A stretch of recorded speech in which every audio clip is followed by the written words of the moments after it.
Hey Nishan, I'm starting a new series that is Company's Law.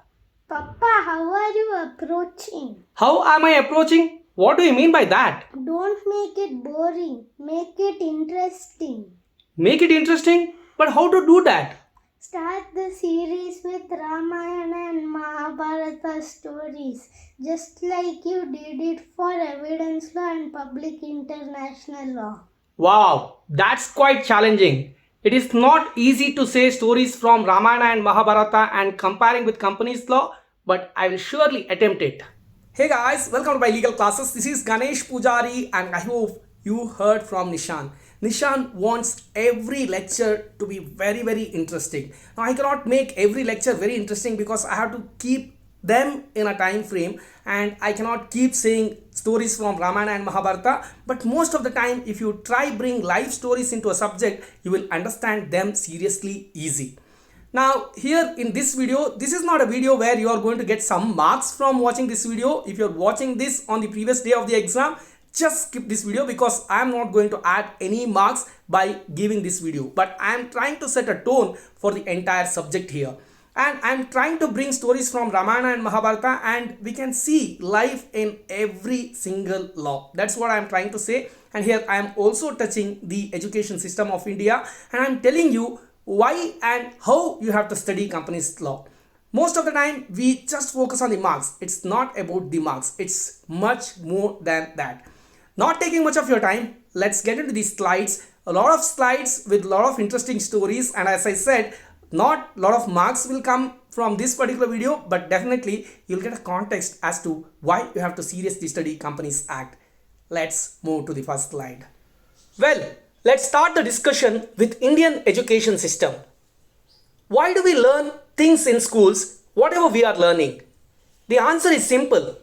We want to climb the prefix ladder which is available in front of us. Same old ladder, and every one of us wants to climb the same one except few exceptions here and there. The purpose is easy. I said ladder. So let's start from the bottom. The question is simple. Why do we learn company law? And answer goes this way. We want to gain good marks so that we can get a good job. That job gives annual increments and promotions once in a while, and finally to end up our career as an auditor or CS or as an advisor or maybe a consultant. Our education system, while teaching company law, never pushes us to the thought of learning it to start our own company.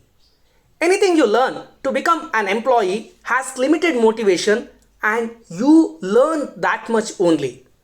But if you start thinking that you are learning company law to start your own company, then you will understand it better because your focus as well as motivation are very high. Well, you might be thinking that you don't have funds. Remember, not every success journey started because they had funds. Many success stories are the results of passion, dedication, and persistent efforts to realize their dreams. A few such stories are there in my next slide. Ola doesn't have their own cars. Redbus don't have their own buses. Oyo doesn't have its own lodging. Zomato or Swiggy don't have their own restaurants. It's not that they have started with zero. They did invest, but not as much as we think for such big brands. They all started with some thinking and then they grew up, and such thinking can be made by you, me and anyone provided we are ready to think. Well, while I wish that you will start thinking of your own company, let's also try to understand the history of the word company. Here goes the history of the word company. Let us start with 500 AD. Galifo is an old High German word that means companion, and another word, Galaiba, means messmate, or another word, Galaibo, means with bread. Overall, it is like a companion to have bread or messmate for bread. I repeat, it is a companion to have bread or messmate for bread. That gets more clarity with the Latin word or late Latin word companio, which means one who eats bread with you. Then we got the old French term in 1150 AD, company, which means society, friendship, intimacy, etc. More commonly, companion is used to say the body of soldiers or a platoon. I hope you guys have seen in movies that army troops were called as Alpha, Beta, Company, etc. During 1303, the English word company referred to trade guilds. In 1553, the same word was used to mean business association. The abbreviation Co dates from 1769. The word company was earlier not used for business but for many other aspects of life like soldiers company, drama company, dance company, music company, circus company, etc. That's about the meaning of the word company. From here on, I am taking you to the world of Ramayana and Mahabharata.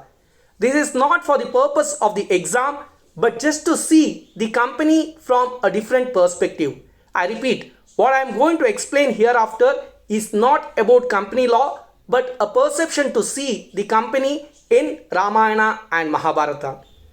We do use this term for explaining companionship.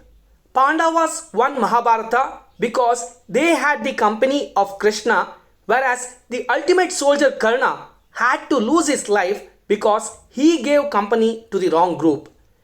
Rama could build a Setu because he got the company of Sugriva and Vanaras. There was the story of twin parrots. The one which had the company of saints spoke good language, whereas the other one which got the company of meat seller learnt words like cut, kill, etc. From here on, it is just imagination and this is not a correct example. I am just trying to give a perception. I am just trying to cover concepts of the company with few stories from Ramayana. Imagine Ayodhya kingdom was a company, and for a company we need directors. Let's imagine Dasharatha was the managing director and his wives and children were different directors of Ayodhya. Let's also consider the people of Ayodhya as shareholders. Dasharatha had once given two boons to one of the major directors, Kaikeyi. When Dasharatha wanted to change the leadership team by quitting his position and promoting Rama to the managing director position, Kaikeyi asked Dasharatha to grant those two boons. She asked Dasharatha to send Rama for an external project for 14 years and make Bharata the managing director of Ayodhya company. Dasharatha never wanted to do it as a person, but as a managing director, he had to do that. This kind of situation we will discuss in detail when we are discussing the concept of lifting of corporate veil. The people of Ayodhya, I mean the shareholders, were not happy, but the board decided it in Kaikeyi's favor as there were no other options left. Bharata later decided to become the managing director. Rama, however, with lot of efforts, finally convinced Bharata to at least serve as CEO of the company, that is Chief Executive Officer of Ayodhya. Now, Rama was under a project which involved extensive travel, and during one such travel, an overseas don by name Ravan abducted Rama's wife Sita. Now, Rama had to travel overseas as well as have to fight with Don's company, I mean D company. Now he has to gather more resources. At that time, Rama meets Hanuman, who takes him to Sugriva. In the meantime, Sugriva had lost his company Kishkinda to his own brother Vali. Rama committed that he will help Sugriva to reacquire his company, and in return Sugriva said he will help Rama in the project of finding and getting back Sita. Rama helped Sugriva in getting his company. Then the project of bringing back Sita started. Initially, Hanuman flew to Lanka, but it was more of an individual contributor job, and the promoters decided that it is not sufficient. So, promoters came up with an idea of a new project, that is building a Setu or bridge to Lanka. They succeeded in that project, and also as an end result, they killed the director of Lanka, that is Ravana, and appointed a new director, Vibhishana. In the end, Rama came back to Ayodhya and became the managing director of Ayodhya. Now that's the story. It was not as easy as like I did it for evidence law or public international law, but I just thought I have to make the series beginning little interesting by saying these great stories. As I said, you are not going to gain any marks. This is just an attempt to see in a different perception, and from next video onwards there will not be much of stories. We are going to understand every single concept with details and case laws. With next video I am seeing you again, and I hope Nishan enjoyed this story. Wow, that was interesting. With that, I'm concluding this session. Please subscribe our channel. Please like, share and comment our videos. Thank you. Bye-bye.